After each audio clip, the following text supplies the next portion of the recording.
everyone, and welcome to another edition of the SBK Betting Podcast. As we head to the real end of the flat season, we've got Group 1 action on offer this weekend, again off the back of last weekend's great Group 1s, which we saw giving you a winner thanks to Ross's big selection with Tamfana, tipped up at 11-4. She duly obliged, and she showed what a progressive filly she is going forward for the David Manuzia team. Hope you really enjoyed the racing. A great enthralling weekend of action, and we've got plenty more on offer this weekend, and it's going to crack on with the Dewhurst Stakes, the Group 1, which is very much a race that people wait for this season with views and clues for next season in terms of potential guineas and derby horses. And the Dewhurst Stakes looks like this. We've got the Lion in Winter for Team Ballydoyle, one of many for them, 10-11 favourite at present. Shadow of Light,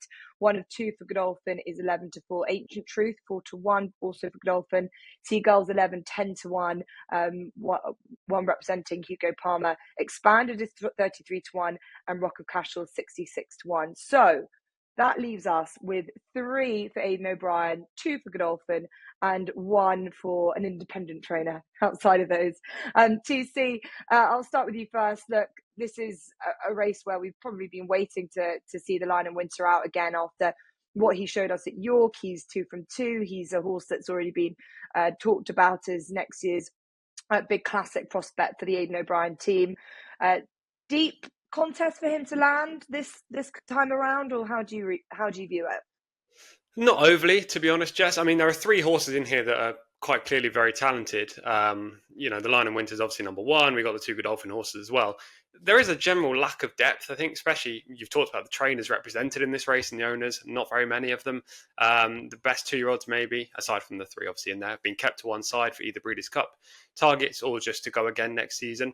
Don't really understand why. The ground's fine. It is the latter part of the campaign, but why wouldn't you run in the Dewhurst? Big prize, Group 1 prize as well. So maybe they're just ducking and diving, trying to find best spots for their horses and think they'll be better as 3-year-olds. That being said, the 3 at the top of the market are all very talented. Both the Godolphin horses, they're open to a lot of improvement. But what was interesting for me was that William Buick's chosen Shadow of Light, unsurprising given the official rating is the better of the 2 Godolphin horses, and also that he's a Group 1 winner. But Charlie Appleby said 2 weeks ago, after winning the Middle Park, we're putting this horse away for the winter now. Does this not feel like plan B? They're just coming to the Dewhurst because they feel it's a race where they can pick up some nice prize money. I don't love plan Bs with horses, and albeit he was very good beating Whistlejacket, the Lion in Winter is a much better or much more promising horse, in my opinion, than Whistlejacket is. And I feel like they should keep Shadow of Light to one side. But they're going for it in this race. The fact that William goes for him over Ancient Truth kind of tells me that Ancient Truth maybe not as good as Shadow of Light. And even that all being said, I still think the Lion in Winter is the horse to beat. That run at York was so promising. Obviously, the debut effort was good, but we do see plenty of Aidan O'Brien horses come out and win on debut over in Ireland, and we don't necessarily know the depth in behind them in those Irish maidens. But that run at York, I mean, straight to the front, dominated, hit the line powerfully, beat what looked to be a very good field, and he now owns official rating of 116, which puts him well on par with what it usually takes to win a Dewhurst. If you just look back at that race at York as well, the runner-up came back to win the Group 2 Royal Lodge. The 3rd, I think, is a very good horse for Godolphin, Ruling Court. The 4th came back to win the Tattersall Stakes.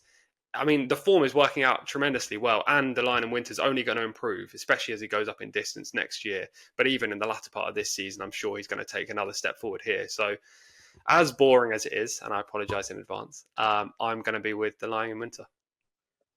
Yeah, this is the race at City of Troy, won last year. We know a little bit about him, but going back through the years, it's kind of been dominated by Aidan O'Brien. Charlie Appleby's had a several horses, but this is a kind of nearly stallion making race in an early part of their career, but very important to win a Group 1 as a 2-year-old. But Ross, I kind of feel like, I was looking at the field thinking, what's missing? Who's missing in here? Maybe we had the Jean-Luc Lagardère last weekend, and some of the 2-year-olds of this distance went to that. Schooley Champ isn't here. That's the National Stakes winner. I'm not sure necessarily if they're going to go to the Breeders' Cup, as TC was alluding to. But just too many of these good quality Group 1s for making the options so varied, which means that these races are kind of weakening out a little bit. And I just think it probably doesn't make it as overly appealing as a race to get that interested in. It's just not, for me, it just lacks the depth that I look for with the Dewhurst. Yeah, I think Cool Hoof Luke is probably the only one you could say is missing. You know, he beat Shadow of Light in the gym crack. I've been pretty much of the view all season that the colts aren't all that much. Certainly the sort of future middle distance colts. I think TC summed up the line in winter perfectly. I mean, the only thing I'd throw in was he just looks so uncomplicated in the Acomb. Going into the Acomb, off the back of his debut win, I wondered whether he'd have the pace for the Acomb. He had more than enough pace to cope with him, which suggests he'll have the pace here. So he is the right favourite. He's you know a really promising prospect. Shadow of Light was a really easy win of the middle part, but I'm not really sure what that form is worth. You know, I don't like saying it, but I think Whistlejacket's an absolute hound. I don't think he takes much beating at all. I think if you can get him out of his comfort zone, he doesn't offer very much at all. And then when you look back in behind Dash Dizzy, that was a big run, but you know you can't really substantiate his form. And then Black Forza, I don't think is a top notcher. He did handle the track well. I think that's something he's got over the line in winter, that he's won on the Rolling Mile, and we talk a lot about their ability to handle the dip.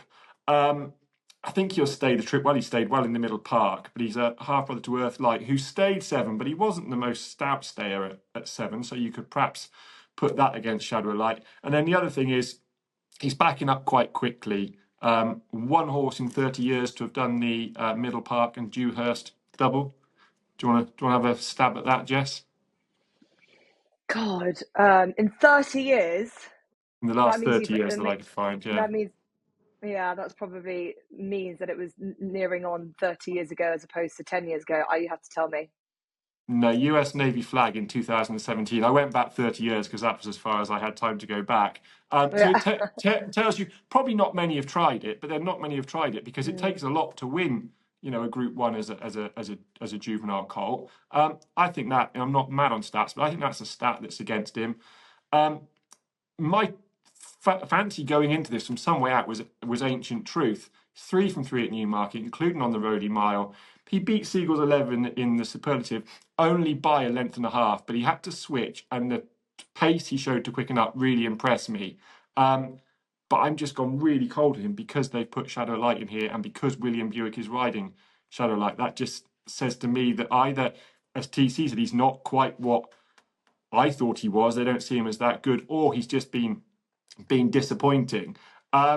So that makes the Lion in Winter, I think, the most obvious winning candidate. But I just don't want to bet he's 10 to 11. I don't want to bet in a juvenile race at this time of the year, a horse that's got to show he goes and handles the dip at that price. You know, they're coming to the end of their season, they're changing in their coats. You get some very strange results. So I won't have a bet. If I were to be offered a free bet, and anyone's welcome to throw one my way, in a race where it is only each way the first 2, I'd have a couple of quid on Expanded each way. It's only race once, so he's got a huge disadvantage in that he lacks experience, and he looks so raw when winning at the Curragh. You know, a furlong out, he was going to finish 4th. There was a gap in front of him, and he looked reluctant to go through it. He looked really gormless. And then just inside, not even the last 100 yards, it was more like 50 yards, he got his head in the gap. And once he got in the gap, he shot out the other side, and he really quickened nicely. It's by Wootton Bassett, half brother to Henry Adams, who was a decent horse, certainly as a juvenile. It's a big ask, but I wouldn't thoroughly dismiss him. Certainly each way when I could be against the 2 Godolphin horses. You know, he might chase home the Lion in Winter, but that's my thoughts on the race. But it's a race I'll probably watch rather than partake in. Right, we'll move on to the Cesarewitch, which, unlike the Dewhurst, is a proper betting race. We've got 25 declared for this marathon journey, which goes from one county to the other at Newmarket. And I think touched upon when we were discussing the last race there, it's been very dry here at Newmarket where I've been all week.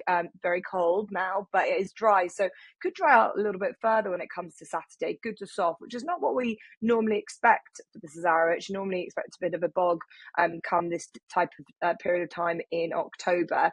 This is a race where the favourite's 4-1. That's Sea of Sands for Willie Mullins, who normally has a good amount of horses that he throws in this. You've got Jacobet Cabin, which is an interesting sort at 7-1, 6.5 10s. Last season winner, the Shunter, is 10s at 12-1, sort of bigger price than the rest. They're sort of all floating around the mark. bar Sea of Sands, who at 4-1 is a hell of a lot shorter than most of them. This horse who won a maiden hurdle last time when seeing Listol not too long ago. But the form in behind this horse, and maybe TC, I'll come to you first, it's got Group 1 level form, Group 3 really in the main from Germany, has been acquired by the Mullins team, will run in the colours of Jackie Mullins, Willie's wife, a son of See the Stars, and I suppose not an easy horse for the handicapper to get a handle on. A rating of 97 looks fair, and this doesn't look like the deepest in terms of quality of renewals of the Cesarewitch. I agree with absolutely everything you've just said there. The mark looks probably lenient. The Group 1 form in Germany looks fair. He's a Group 3 winner already, now dropping into a handicap, of course. That maiden hurdle victory for Willie was strong.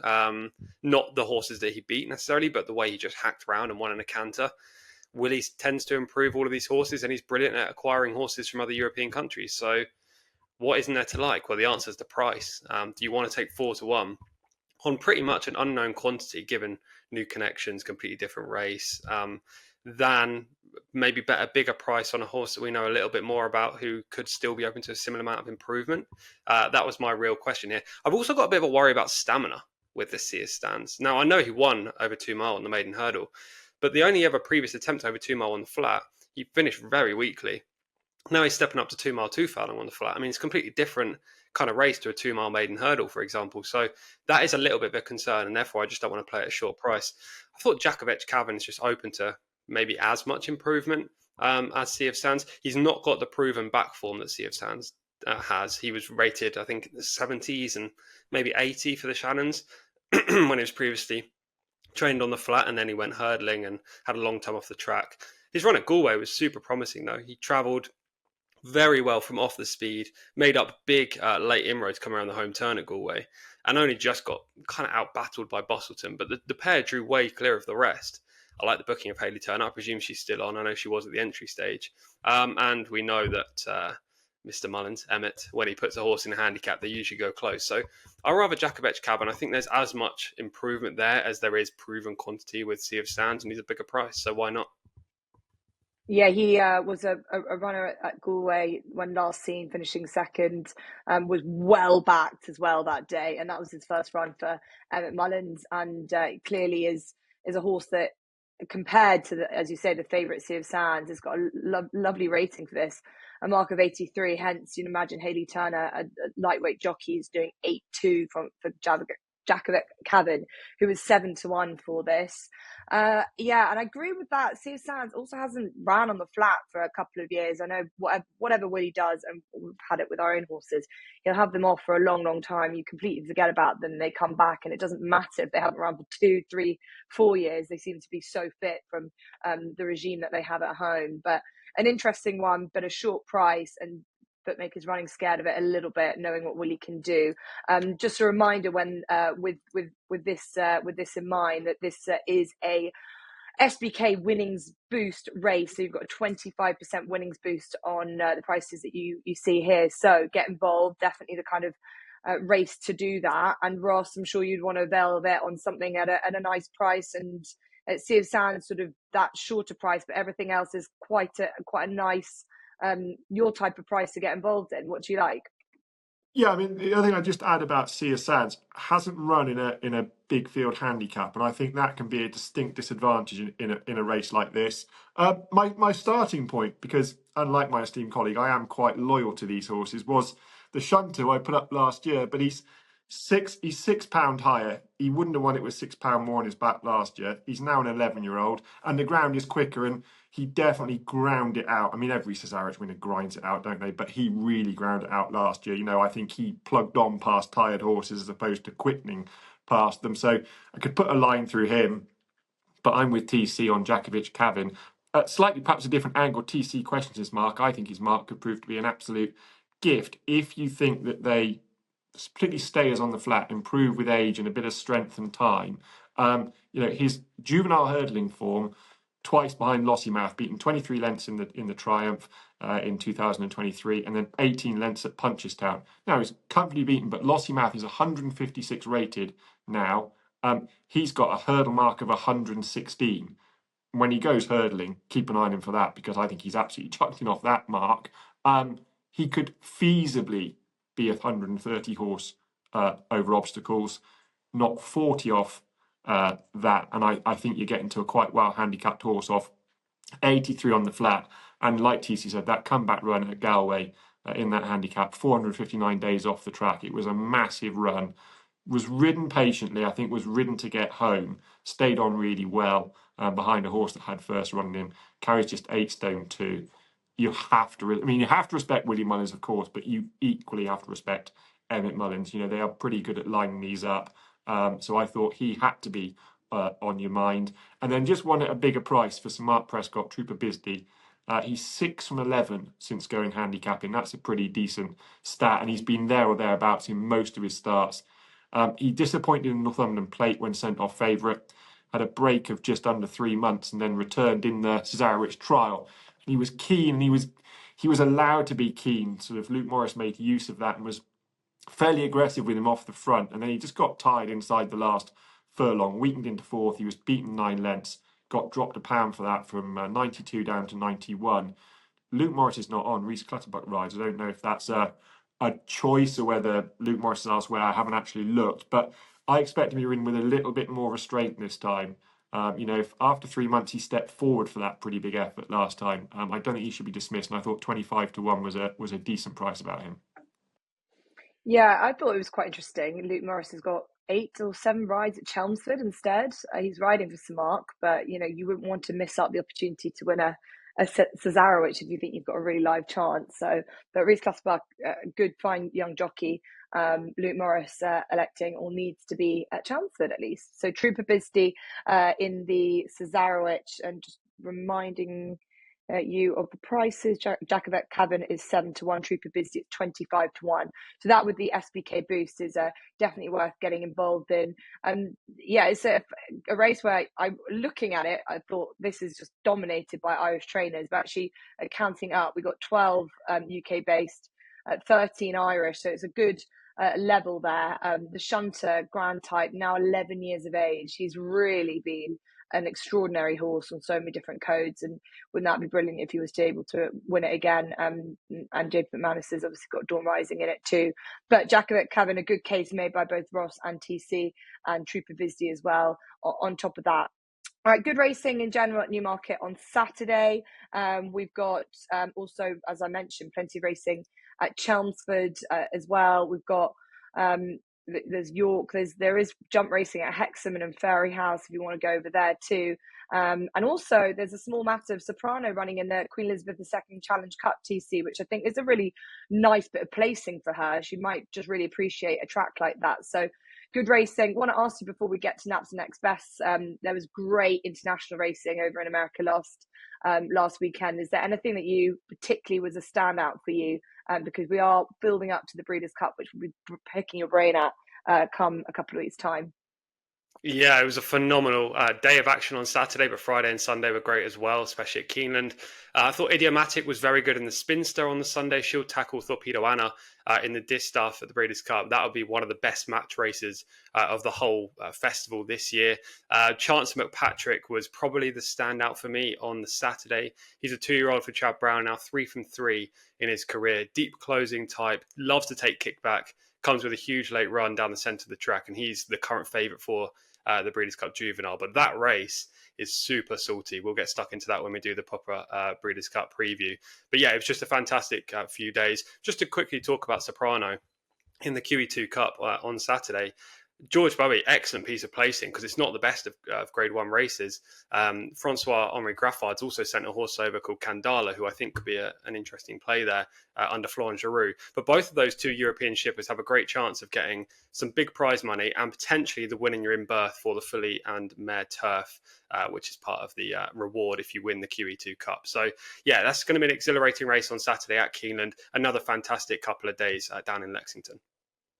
Yeah, and if you're looking for where Billy Little is on Saturday, he is going over there to Keeneland to hopefully try and get his first Grade 1 victory. So yeah, very interesting indeed. Right, we'll head to Ross first for NAP selections and Next Best selections. We've got a small matter of the opening meeting at Chepstow this weekend, but I'm sure that potentially Chelmsford's going to be that little bit more interesting for us. So where have you gone for? Yeah, I got 2 from Chelmsford, Jess. No, I haven't. I've gone to the jumps. I normally, actually, I do sit on my hands a little bit at this opening Chepstow meeting. I think certainly whatever you do, watch, like I say, with a pen and a notepad. There'll be plenty of clues. Horses not quite wound up, but there were just 2 that I didn't really want to miss. And the first comes in the 2:45, which is the Novices Chase. Springwell Bay. He was comfortably the best of these over hurdles. He had an official rating of 145, and I think he might have gone close actually off that mark at Aintree, when I think you tipped him up actually, and he tipped up himself, or unseated 2 out, still in there pitching, looked like he had a chance. So feasibly could be rated higher than 145. It's a novice chase, they're off level weights. Comfortably got the speed for this trip. He's a 2 mile 5 winner at Cheltenham. He handles good to soft ground. If it's a little bit on the soft side, that won't be an issue either. And crucially, he's won every single time first time up in a season, and also off a 90-day break once. He clearly goes well fresh. My habitual concern with John Joe O'Neill runners, as they were, is that sometimes his novice chasers don't jump all that well. But he has actually lost a couple of horses out of his yard this summer. It's going to be with different trainers this year that definitely jumped poorly last year. That might have been a contributing factor. That might just sharpen their mind a bit and perhaps focus on the schooling a bit more if they haven't been. AJ is now on the licence as well. Obviously, I think they're going to want to start the season running, because they can be quite a tricky yard to grab hold of, I find. I just thought Springwell Bay was much the best in the 2:45. Provided he jumps soundly, I think he'll take all the beating. And then my next best comes in the 3:20, which is Lowry's Bar for Philip Hobbs and Johnson White. He won 4 times on the bounce last year over hurdles, all 4 starts, and then got beaten at Exeter, but he bled from the nose. He's twice won at Chepstow. He handles soft ground, and there's a difference in the ground. On the chase track, it's currently good to soft. On the hurdles track, it's soft.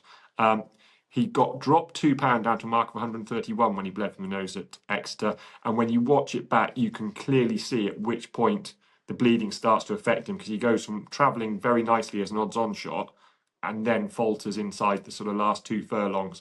And still, to be fair to him, battled on very brave. He was only beaten half a length.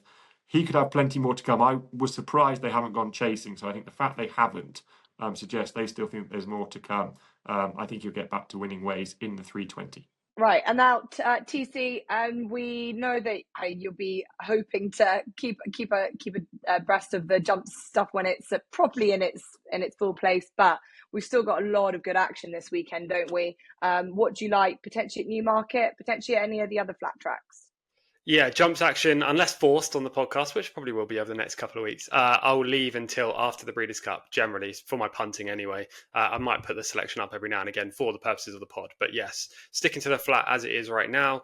My nap's going to come in the Autumn Stakes at Newmarket, 2:25 on Saturday. And I like a horse called Stanhope Gardens for trainer Rafe Beckett. Now, I've got this... it's not necessarily a motto, but it's like a plan of attack that every September and October I target Rafe Beckett 2-year-olds, most notably at Kempton, but wherever. He tends to have fantastic success in the latter part of the season, and we've already seen plenty of that over the last few weeks. So I'm hoping he'll add to it this week. He's got a lot of good chances. I think you may be mentioning one of them in a second as well. So I just chose Stanhope Gardens as my pick of Beckett's 2-year-olds, as I say, in the 2:25 at Newmarket. He's a son of Gaiath. I thought he shaped very promisingly first time up. Just looked all at sea at Sandown, was raced way off the speed, which is against the bias at Sandown. You need to be forwardly placed, especially in a maiden, and he closed up nicely for third. Now, he was nowhere near the eventual winner, who was very impressive, but he still finished a good third. Then he came out last time, and he looked just a lot better at Beverley. It was a weaker race, of course it was, but the runner-up has subsequently come out and absolutely bolted up in a novice event for Charlie Johnson by 5.5. Those two drew way clear of the remainder, and I love how Stanhope Gardens fended that horse off and hit the line powerfully. The extra half a furlong in the Autumn Stakes, no problem whatsoever. Rafe Beckett's horses will still be improving. As I've already said, his 2-year-olds do very well at this part of the year. So hopefully he can justify my support and land us a winning nap in the 2:25. And my next best over at York, brief one here. I did initially like Caspian King in this race for David Monisier, first time up in a handicap. Thought he was exceptionally interesting, but he wasn't declared. Put that horse in your tracker though, he's going to be well treated. Instead, I'll side with a horse called Sir William for William Haggis. This is a nursery for the 2-year-olds, as I say. First time in a handicap off a mark of 81. Looks very fair given what he's achieved so far. Looked green, inexperienced on the first 2 outings where he finished in mid-division. Last time, a much better effort, much stronger at the finish of his race, drawing well clear with another promising type. Even if he just reproduces that, I think he'll go very close in the 3:15 at York. That is Sir William. Thank you, TC. Yes, Rafe Beckett, a man who's done ever so well this season. Obviously, the Prix Triomphe last Sunday. He's at a sensational time, and I think he's going to get some even better 2-year-olds next year, including the 4.4 million guinea daughter of Frankel, who's going to go his way after Amo. Just had a bit of a spending spree and still continue to do so. But I think he might have a good chance of having a good few winners with his juveniles this weekend. And I like Stars in Their Eyes in the Zetland Stakes. That comes just before Stanhope Gardens. This is a horse that I was taken by when he was second to Fields of Gold at Newmarket on his debut run. There was a very solid, strong race that day. And then he went to Leicester where I was. I saw him run. And at one point I thought, is he going to get there? Is he really struggling in that soft ground? But I think ultimately he stays and stays. And Ross Orion said to me afterwards, and he really wanted to have a proper chat about this horse. He said the ground he handled fine. He's just all about stamina. He took an age to pull up. No surprise seeing him going right up in distance to 1 mile 2 furlong. He's a Star Spangled Banner out of Nathaniel Mare. So I think he's only just going to flourish stepping up into this distance. So really looking forward to seeing how he gets on in the 150. And then right at the end of the day, the 450, the listed Boudicca Stakes over 6 furlongs, a filly who's just been a real revelation this season, and hopefully she can continue on this huge amount of improvement she's showed, is Alpha Kalenic for Craig Lister. At the beginning of the year, she was rated 70 and was winning a pretty ordinary handicap at first. She's now rated 101, £31 higher, and she deserves to take a chance in a pattern race. So this listed race definitely is well within her sights. When she won last time out at Ayr, she beat a couple of horses who have gone on and franked with form, including Aramran of Richard Hannon's, and she won that Ayr Silver Cup in a manner of a group horse in a handicap. Don't really know the limit of her ability yet. Think that the level horse in this race might just be sort of coming to the end of their best at this time of the season, where she just seems to be thriving. So I think that could be a nice opportunity for her to end the season as she began it. So those are my selections to add to Ross and to TC. Again, we've got, as I said, Group 1 action, but if you're loving the jumps as much as Ross is, looking forward to it, you've got that to look forward to as well. Chepstow obviously kicks off on Friday, but we've got good action there on Saturday as well. If you really are following the Cesarewitch, that's your kind of race, don't forget to get involved with the 25% winnings boost from SBK. Don't forget, if you are new to SBK, new users get £40 in free bets when you sign up and bet £10 for the first time. And you can head to SBK for lots of other offers and promotions throughout the weekend. Thank you for joining us, and we'll see you next time.